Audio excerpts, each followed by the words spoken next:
ఒక సిపి గారికి కరీంనగర్లో ఎట్లా తిరుగుతూ ఉన్నాడినా పైలట్లు ఎస్కాట్లు 5 కార్లు ముంగట 5 కార్లు వెనుక నిన్నగాక మొన్న 3 days బ్యాక్ నా హుజురాబాద్ నియోజకవర్గంలో కూడా ఒక 10 మంది జిల్లాకు సంబంధించిన మొత్తం పోలీస్ వెహికల్ తీసుకొని వచ్చి పైలట్ ఎస్కాట్ పెట్టుకొని తిరుగుతూ ఉన్నాడు.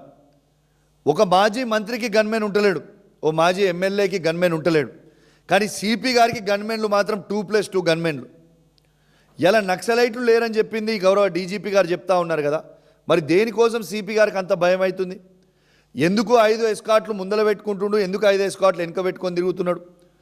మరి ఒక మంత్రి పొన్నం ప్రభాకర్ గారు, శ్రీధర్ బాబు గారు, లక్ష్మణ్ కుమార్ గారే కరీంనగర్ జిల్లాకు వస్తే ముందల 5 బండ్లు వెనుక 5 బండ్లు ఉంటలేవు కదా. ఇవాళ ఒక సిపి గారికి ముందల 5 బండ్లు పోలీస్ బండ్లేంది, వెనుక 5 పోలీస్ బండ్లేంది? ఇది అధికార దుర్వినియోగమా కాదా అనేది దయచేసి గౌరవ డీజీపీ గారు, గౌరవ చీఫ్ సెక్రటరీ గారు, గౌరవ ముఖ్యమంత్రి గారు ఆలోచన చేయాలి. ఇది ఎంత టూ మచ్ చేస్తూ ఉన్నారనేది మీరు ఆలోచన చేయాలి.